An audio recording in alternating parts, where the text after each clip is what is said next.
തിരുനാമത്തിന് സ്തോത്രം ചെയ്യുകയും സ്തുതിക്കുകയും ചെയ്യുന്നു. കർത്താവിൽ അനുഗ്രഹിക്കപ്പെട്ട ദൈവത്തിൻ്റെ മക്കളെ, സഹോദരങ്ങളെ, സഹോദരിമാരെ, സന്തോഷത്തോടെ ഒരിക്കൽ കൂടി ഞാൻ ദൈവവചനം നിങ്ങളോട് പറയാൻ ഒരുങ്ങുകയാണ്. ഓരോ ദിവസവും വചനം പറയാൻ ലഭിക്കുന്ന അവസരം ആവേശത്തോടെയാണ് ഞാൻ ഏറ്റെടുക്കുന്നത്. നിങ്ങളെ ഈ ശുശ്രൂഷ കൊണ്ട് ധന്യരാക്കാൻ കഴിഞ്ഞാൽ ഞാൻ കൃതാർത്ഥനായി. വീണ്ടും വീണ്ടും ദൈവസന്നിധിയിൽ അതിനായി പ്രാർത്ഥിക്കുന്നു. എല്ലാവർക്കും എൻ്റെ വിനീതമായ സ്നേഹവന്ദനങ്ങൾ അറിയിക്കുന്നു. എൻ്റെ രക്ഷിതാവും കർത്താവും എപ്പോഴും എൻ്റെ വായിൽ വചനം തരികയും ചെയ്യുന്ന എൻ്റെ പ്രാണപ്രിയനായ പരിശുദ്ധ ദൈവത്തിന് 1000 നന്ദിയും സ്തുതിയും സ്തോത്രവും മഹത്വവും കരയറ്റിക്കൊണ്ട് ഇന്ന് 2 വാക്യങ്ങളിലൂടെ ദൈവത്തിൻ്റെ ആത്മാവ് എൻ്റെ ഹൃദയത്തിൽ തന്നിരിക്കുന്ന സ്വർഗീയ ആശയം നിങ്ങളുമായിട്ട് പങ്കുവയ്ക്കാൻ ഞാൻ കൃപയിൽ ശരണപ്പെടുന്നു. ഒന്നാമത്തത് 1 ശമൂവേലിൻ്റെ പുസ്തകത്തിൽ നിന്നാണ്. അതിൻ്റെ 27-ാമത്തെ അധ്യായം 1-ാമത്തെ വാക്യം. 1 ശമൂവേൽ 27-ാം അധ്യായം 1-ാം വാക്യം. അനന്തരം ദാവീദ്, ഞാൻ ഒരു ദിവസം ശൗലിൻ്റെ കയ്യാൽ നശിക്കുകയേ ഉള്ളൂ. ഫെലിസ്ത്യരുടെ ദേശത്തേക്ക് ഓടിപ്പോകുകയല്ലാതെ എനിക്ക് വേറെ നിവൃത്തിയില്ല. ശൗൽ അപ്പോൾ ഇസ്രായേൽ ദേശത്തൊക്കെയും എന്നെ അന്വേഷിക്കുന്നത് മതിയാക്കും. ഞാൻ അവൻ്റെ കയ്യിൽ നിന്ന് ഒഴിഞ്ഞു പോകുമെന്ന് മനസ്സിൽ നിശ്ചയിച്ചു. ചുമ്മാ മനസ്സിനകത്ത് ഒരേ മനക്കോട്ടകൾ തേങ്ങി വരിക. ദാവീദ് രാജാവ്, ബലവാൻ, ശക്തൻ, ദൈവം കൂടെയുള്ളവൻ, ഒരു ദിവസം മനസ്സിൽ നിശ്ചയിക്കുക, ഇസ്രായേലിൽ നിന്ന് ഓടിപ്പോയേക്കാം, ഈ നാട്ടിൽ നിന്ന് ശരിയാവില്ല, ഇവിടെ നിന്ന് ഓടിയേക്കാം, ഫെലിസ്ത്യരുടെ ദേശത്ത് പോയി പാർത്തേക്കാമെന്ന് ഈ ദാവീദ് മനസ്സിൽ നിശ്ചയിച്ചു. ഞാൻ വായിച്ചു കേൾപ്പിക്കാൻ ആഗ്രഹിക്കുന്ന 2-ാമത്തെ വാക്യം അപ്പോസ്തല പ്രവൃത്തി 19-ാം അധ്യായത്തിൻ്റെ 21-ാം വാക്യമാണ്. അത് പൗലോസ് അപ്പോസ്തലൻ പറയുന്നതാണ്. കേട്ടോളുക. ഇത് കഴിഞ്ഞിട്ട് പൗലോസ് മക്കദോനിയിലും ആഖായിലും കൂടി കിടന്ന് യെരൂശലേമിലേക്ക് പോകണമെന്ന് മനസ്സിൽ നിശ്ചയിച്ചു. ഞാൻ അവിടെ ചെന്ന ശേഷം റോമയും കാണണമെന്ന് പറഞ്ഞു. ധന്യനായി പൗലോസ് മനസ്സിൽ നിശ്ചയിച്ചത്. വലിയ പ്രശ്നങ്ങൾ നേരിടുകയാണ്. അപ്പോസ്തല പ്രവൃത്തി 19-ാം അധ്യായത്തിനകത്ത് പട്ടണം ഇളകി പൗലോസിനെ വളയുന്നു, പ്രശ്നമാക്കുന്നു. പട്ടാളം പൗലോസിന് സംരക്ഷണം കൊടുക്കുന്നു. അങ്ങനെ ഒത്തിരി കലുഷിതമായിരിക്കുന്ന ഭയങ്കര അന്തരീക്ഷങ്ങൾ. പട്ടണ മധ്യത്തിൽ വെച്ച് ഇനി ജീവിച്ചിരിക്കാൻ സമ്മതിക്കത്തില്ലെന്ന് പറഞ്ഞുകൊണ്ട് ജനം വളഞ്ഞ് ആക്രോശിച്ച് അട്ടഹസിച്ച് ഉപദ്രവിക്കാൻ ഒരുങ്ങുന്നു. ആ സന്ദർഭത്തിൽ അദ്ദേഹം പെട്ടെന്ന് മനസ്സിലൊരു തീരുമാനമെടുക്കുകയാണ്. എന്താ തീരുമാനം? ഈ ദേശത്ത് നിന്ന് പുറപ്പെടുക, എന്നിട്ട് യെരൂശലേമിലേക്ക് വേഗത്തിൽ ചെല്ലുക. അവിടെ ചെന്നാൽ പെട്ടെന്ന് റോമയൊന്ന് കാണാനുള്ള പദ്ധതി ഒരുക്കുക. ഇത് മനസ്സിൽ നിശ്ചയിച്ചു. 2 ശക്തന്മാർ, ഒരാൾ പഴയ നിയമത്തിൽ, ഒരാൾ പുതിയ നിയമത്തിൽ. 2 പേരുടെ മനോനിശ്ചയങ്ങളാണ് ഇന്ന് നിങ്ങളുമായി പങ്കുവയ്ക്കാൻ ആഗ്രഹിക്കുന്നത്. ദാവീദ് കരുത്തനാണ്, പ്രഭാഷകരുടെ കരുത്തനായ ഒരു ക്യാരക്ടറാണ്. എത്രയോ പ്രസംഗങ്ങൾ അദ്ദേഹത്തെക്കുറിച്ച് നമ്മുടെ സഭകളിൽ പ്രസംഗിച്ചിരിക്കുന്നു. ഞാനും എത്രയോ പഴയ നിയമത്തിൽ ഇഷ്ടപ്പെടുന്നൊരു ക്യാരക്ടറാണ് അദ്ദേഹം. പക്ഷേ ഒരു ബലഹീന നിമിഷത്തിൽ അദ്ദേഹം മനസ്സിൽ നിശ്ചയിക്കുകയാണ്, നാട് വിടുക, ഫെലിസ്ത്യ ദേശത്ത് പോകുക, അവിടെ പോയി അഭയം പ്രാപിക്കുക എന്ന് മനസ്സിൽ നിശ്ചയിക്കുക. ആ മനോനിശ്ചയം അദ്ദേഹം നടപ്പിലാക്കി. താഴേക്ക് വായിക്കുമ്പോൾ അദ്ദേഹം അവിടെ നിന്ന് ഓടിപ്പോയി. അവിടെ ചെന്ന് ആഖീഷ് രാജാവ്, ഫെലിസ്ത്യരുടെ 5 പ്രവിശ്യകളിൽ ഒരു പ്രവിശ്യയുടെ ഭരണാധികാരിയായിരിക്കുന്ന ആഖീഷിൻ്റെ അടുക്കൽ പോയി യാചിക്കുകയാണ്. എന്താ യാചിക്കുന്നത്? എനിക്ക് ഈ കോളനി പ്രദേശത്ത് എവിടെയെങ്കിലും ഒരല്പം സ്ഥലം അനുവദിച്ചു തരണം. ഞാൻ അവിടെ ഒരു കുടിൽ വെച്ച് കെട്ടി, കുടിലെന്ന് അവിടെ ഒരു വാക്കില്ല എങ്കിലും ഒരു ചെറിയ കൂടാരം അടിച്ച് അതിനകത്ത് പാർത്തോളം. ആരാകേണ്ടവനാണ്? ഇസ്രായേലിൻ്റെ രാജാവാകാൻ വേണ്ടി സ്വർഗസ്ഥനായ ദൈവം അഭിഷേകം കൊടുത്തു. ഞാൻ ഒരിക്കലും തെറ്റ് പറയുന്നില്ല, ഞാൻ മിടുക്കനാണ്. ദാവീദിന് ഏതാണ്ട് വലിയ ഗുരുതരമായ വീഴ്ച പറ്റി എന്നതല്ല ഞാനിവിടെ ഈ ഭാഗം കൊണ്ട് ശ്രദ്ധിക്കുന്നത് കേട്ടോ. പക്ഷെ മനുഷ്യജീവിതത്തിൻ്റെ നിസ്സഹായ വേളയിൽ ശത്രുവിൻ്റെ ആരവവും ഉപദ്രവവും അതിഘോരമാകുമ്പോൾ ആർക്കും സംഭവിച്ചു പോകാം. മനസ്സ് ഇവിടെ നിൽക്കണ്ട, ഇട്ടിട്ട് പോകാം, ചത്തേക്കാം, പിരിഞ്ഞേക്കാം, ഒളിച്ചോടിയേക്കാം, പോയേക്കാം എന്നൊക്കെ മനസ്സ് പറയും. പ്രിയരെ, അതൊന്ന് തിരുത്താൻ, ദൈവഹിതം നമ്മളിൽ നിറവേറാൻ, നമ്മുടെ ഈ ദാവീദിൻ്റെ ഒരു 1.5 കൊല്ലം നഷ്ടപ്പെട്ടെന്ന് എഴുതിയിരിക്കുന്നത്, നമ്മുടെ ഒരു ദിവസം പോലും നഷ്ടപ്പെടാതിരിക്കാൻ ഞാൻ ഈ ഭാഗത്തുനിന്ന് നിങ്ങളെ ഉപദേശിക്കുകയാണ്. എന്നോട് തന്നെ പറയുകയാണ്, ശോധനകളുടെയും പ്രയാസങ്ങളുടെയും നടുവിൽ പിടിച്ചു നിൽക്കാൻ പറ്റാതെ, ദൈവത്തോട് ആലോചന ചോദിക്കാതെ എങ്ങോടെങ്കിലും ഓടിപ്പോകരുത്.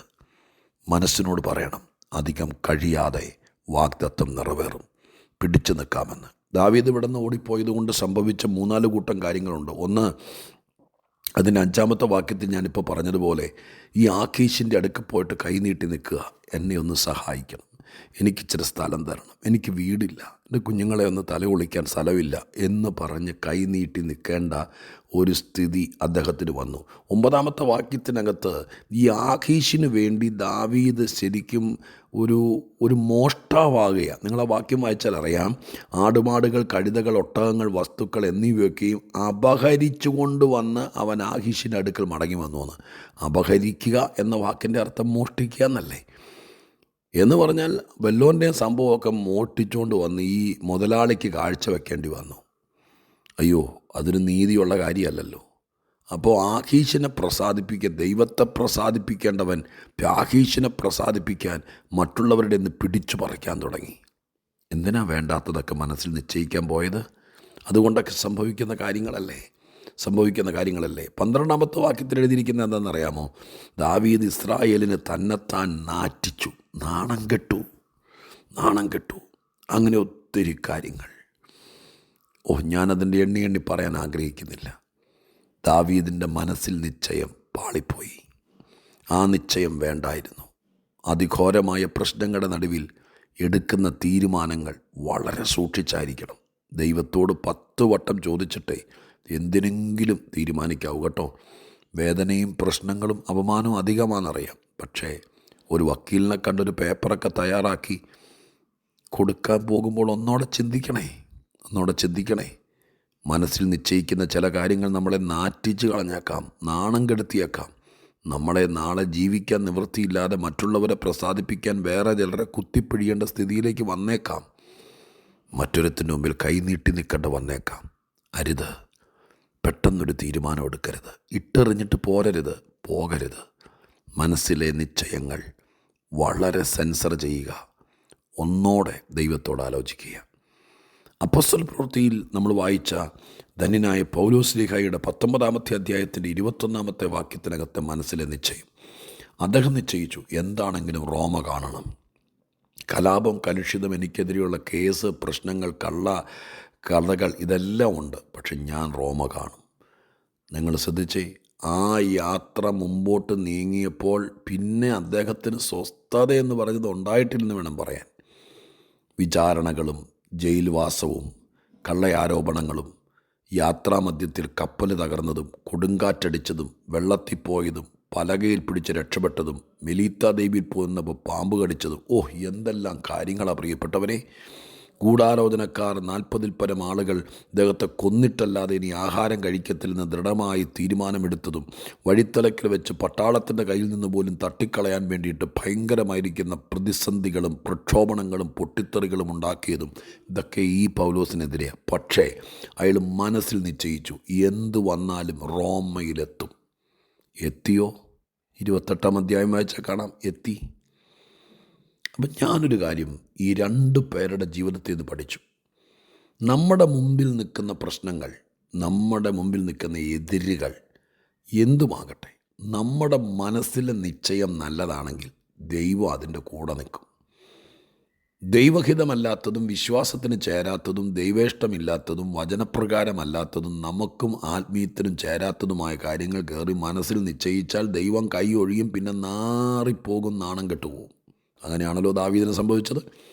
ലാസ്റ്റ് ചെന്നിടത്തൊന്നും വേര് പിടിച്ചില്ല. ആ അധ്യായങ്ങൾ വായിക്കണം കേട്ടോ, നിങ്ങളത് ഫോക്കസ് ചെയ്യണം. ഒരു കണക്കിന് നാണം കെട്ട് തിരിച്ചവിടെ നിന്ന് ഓടേണ്ട വന്നു.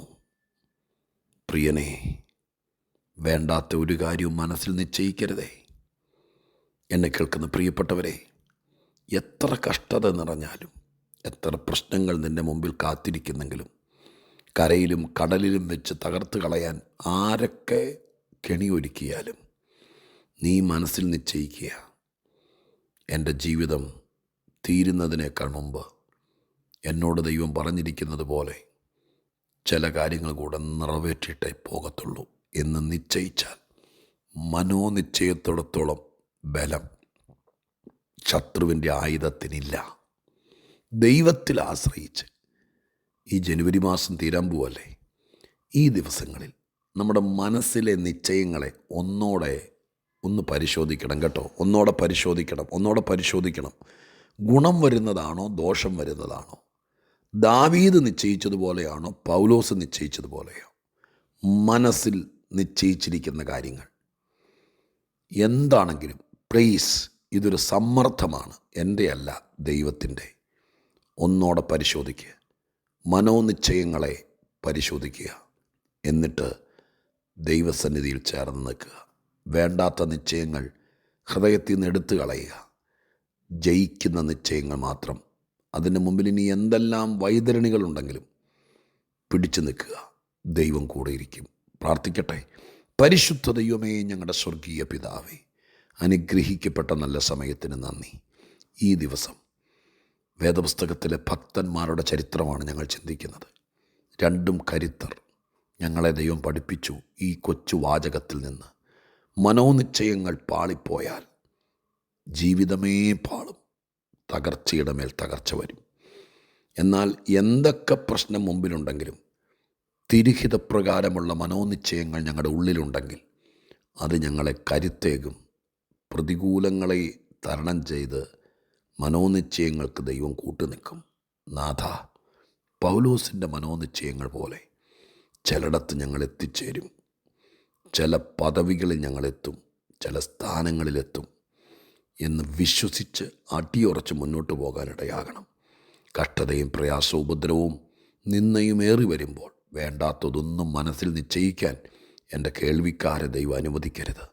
എൻ്റെ കുഞ്ഞുങ്ങളെ ദൈവം അനുവദിക്കരുത്. പ്രാർത്ഥിക്കുന്നു. ഇതവർക്ക് മനസ്സിലാകണേ കർത്താവേ. യേശുവിൻ്റെ നാമത്തിൽ അപേക്ഷിക്കുന്നു, കേൾക്കണേ സ്വർഗീയ പിതാവേ. ആമേൻ.